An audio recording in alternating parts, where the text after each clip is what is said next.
Get a kitchen that works and a kitchen you love with Camille, your kitchen coach. Here's today's design tip. You're listening to Insight on Capital Public Radio. I'm Beth Ruyak. Camille Lavasser's carpentry skills inspired quite a few of you when she visited us last. We've heard from you and we've had people requesting her return. Since then, she's been busy rebuilding her website. She's written a book. She's producing videos and reaching out to women and men everywhere who are interested in knowing how to just do it themselves and maybe do it even better. So Camille has several workshops this spring and summer. She also has in-person and online classes. And here she is back in the studio. Welcome to Insight. Hi, Beth. It's great to be back. It seems that you're in such a productive time of your life. What sparked this momentum? How did so many projects happen at once? Yeah, it's actually been going on for probably about 3 years. And you guys just heard a little bit about it last time, which was the workshop classes for women. My goal really 3 years ago was to kind of revolutionize this industry for women. It was very difficult for me when I first got in and, a long time ago. And I really felt that I had something new to offer and really make the trades more accessible to women.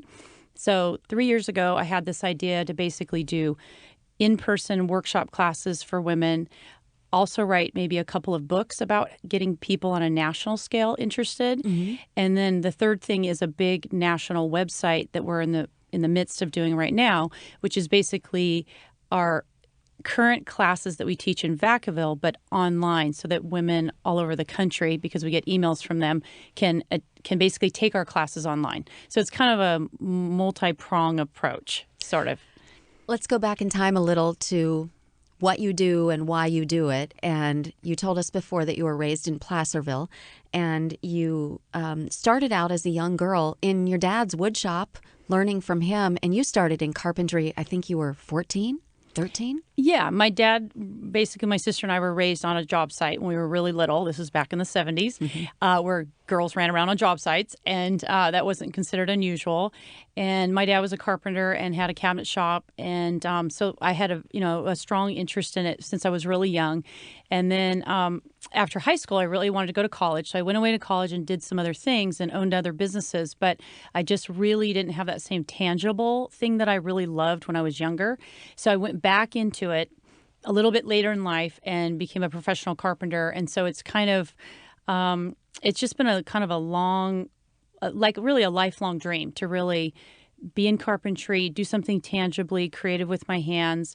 And then kind of more recently in the last 5 years, really share what I've learned and what I'm really interested in with other women, because I get approached all the time by so many women that want to be in the trades and they don't know how to do it. What do they ask? What's motivating them? Well, almost to a fault, every single woman says, I have always wanted to use my husband's tools, use my father's tools, use my brother's tools, and nobody will ever show us how to use them. So that's kind of what sparked the classes, is how to actually really use the tools without being afraid of them. So that's really what started the classes.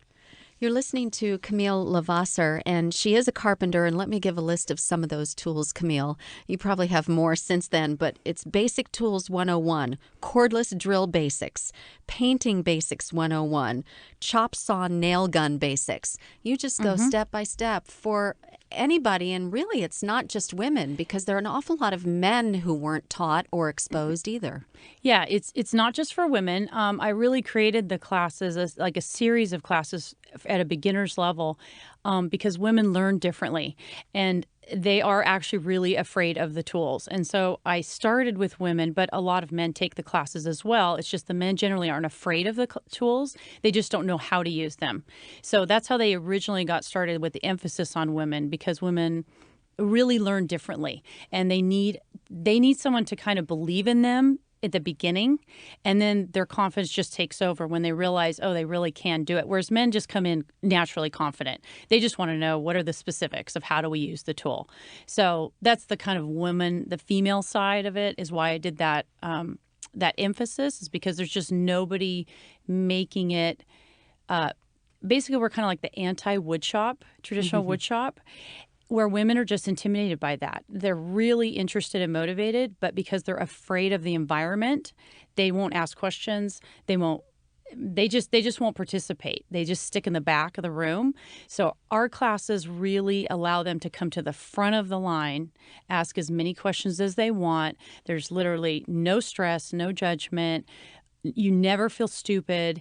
And so the women just shine. They just blossom. They just open up in that kind of an environment. But yes, we love men too. Where does that intimidation and fear come from? Is it learned, or do you think it's natural? I have really strong opinions about fathers and daughters, and I think that our society has forgotten the power that a father has to teach his daughter self-esteem and risk-taking. And so I really feel that a lot of women, when a father believes in a daughter, he doesn't just teach her how to use a tool. He shows her that he believes in her and that she can take risks. So what I see in the classes are that women have lost the feeling that they can take a risk, that they can step out of their comfort zone because their own fathers don't believe in them. And so really it's not just about the tools. It's kind of about showing women that they can take a risk and they will be in a safe place and they can make a mistake and it's no big deal and they just keep moving forward. So it's just different. For some reason, men don't have that innate sense of taking risks. They're much more likely to take risks. And I think women, if their father doesn't teach them that, they're very uncomfortable putting themselves in a risky situation. So we teach them that it's okay to take a risk. You're in a safe place. You're speaking very important words, and I'd like you to take it a step more personal and give me an example with your own father about what you remember learning from him, experiencing, and then translating into your own self-worth. Yeah, it's kind of interesting when I think back of just how much my dad believed in me. It does seem unusual. I mean, I was so little, 4 or 5 years old, and he never acted like it was unusual for me to want to learn something. So every time I wanted to pick up a tool or try something new, he never ever made me feel afraid of doing that. He just showed me the basics. He gave me room to practice. If I made a mistake, it was no big deal. And so that gave me just a really strong sense of internal motivation and kind of, strength within myself that you can take risks, that's no big deal to take a risk. So, personally, it's just that's how I feel still to this day. If there's something new to learn, yeah, I'm scared of it. I'm not sure. And I just figure it out. I don't let that fear stop me. You said you went on to college, and in fact, you earned an MBA.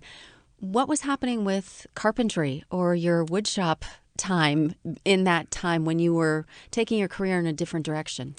So I went away to college because I wasn't 100% sure if I wanted to be, I didn't want to be a business owner, but I wasn't at that point sure if I wanted to do it in carpentry. So I got a bachelor's and an MBA in marketing and entrepreneurship, because I had lots of things I was interested in and did that for quite a few years.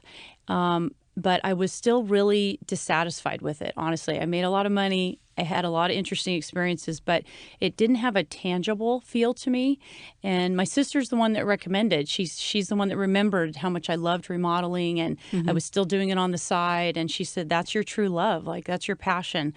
Go back and become a professional carpenter and just start your own business in that field. And so that's kind of how I got back into it again.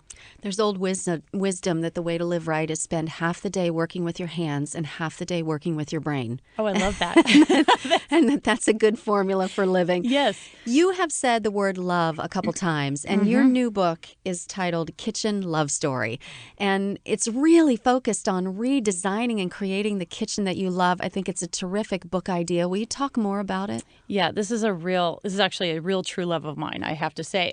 So I'm a kitchen remodeler. I've done it for a long time, and I worked with thousands of women, and I noticed just a real problem that women really didn't know how to do a kitchen remodel, and that traditional kind of male cabinet makers and designers weren't really solving any of the problems, weren't really helping them figure out what to do. They were just kind of slapping something together.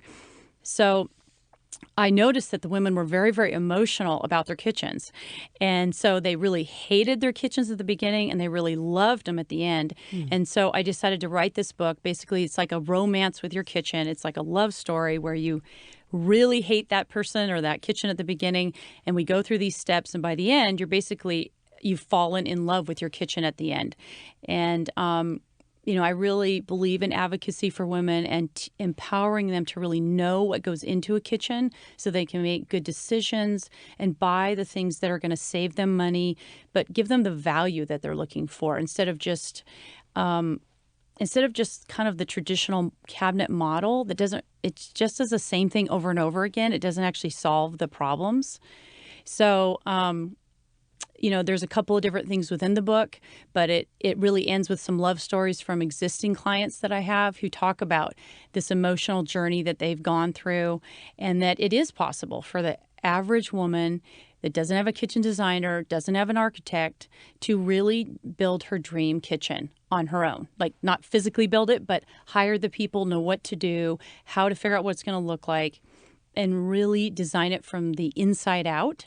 So designing around what she has and what the needs are of her kitchen. So that's what makes it different, I think. Can you share 1 or 2 tips? If somebody's just hearing this and thinking about their kitchen, sketching or ripping pictures out of a magazine.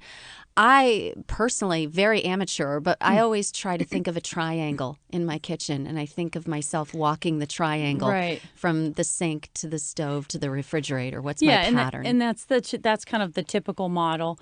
I really try to start from this concept of designing from the inside out. So I noticed when I did a bunch of kitchens that they had the same characteristics every single time, whether it was a $5,000 cabinet job or a $100,000 cabinet job. All the components were exactly the same. There has to be a drawer for your Ziploc bags. There has to be a pot and pan drawer. There has to be a place for Tupperware. Right. There's about 10 things that are in every single kitchen, and there has to be a place for them, and you have to be able to access them easily. And so that's all I did. I came up with characteristics that basically solve those problems from the inside out. And then we work on what is it going to look like. So we know what the structure's like, and now we just figure out how to make it look pretty. Most people start the opposite. They think, I want a white kitchen, and that's all they think about is they want a white cabinet. I've never had anyone ask me, where are you going to put your Ziploc baggies? And that's what I end up caring about. Exactly. And so they start with the white kitchen, and then you have this beautiful $100,000 kitchen, and nothing is organized, and nothing really works. So I work from the kind of inside out. We still figure out how to make it look pretty. We still figure out how much it's going to cost and how to make it affordable. And your team is still doing kitchen remodels, right? Yeah, we run a full kitchen remodeling cabinet shop. That's our regular daily life. Well, what I love about this, Camille, is that you took not only the lessons your dad gave you, but the spirit of him teaching you. And every time I speak to you, it just screams out of you that you want everybody to learn. You want to pass it on. You want people to try and be willing. Yeah, take a risk. You'll be rewarded by taking a risk. It's okay. Yeah. All right. So the website is almost fully up and going? The class website's up. Okay. And so they can see that on the Insights website, loveyourtools.net. That's where they can sign up for the live events that are starting next month. And they run all through summer. And it's a series, so the classes build upon themselves. And then the bigger national site will be out probably June and July. And then the book is supposed to be out June and July as well. So Kitchen Love Story. Okay. You're going to be busy. I think it's going to be a while before we see you again. No. This is my hometown. So, I love coming in. So.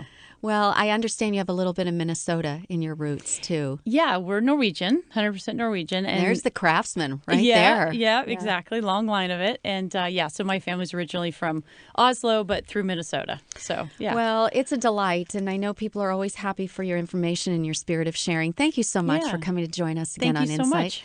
Come back again. That's Camille Lavasser. And as she said, we have links to all of her information on our website, capradio.org/insight. And that's Insight for today. I'm Beth Ruyak. Our senior producer is Jen Picard. Our producer is James Morrison. We had help today from Cody Drabble. Insight's technical director is Mark Jones. Our executive producer is Joe Barr. And then there's you. So as always, thanks for joining us.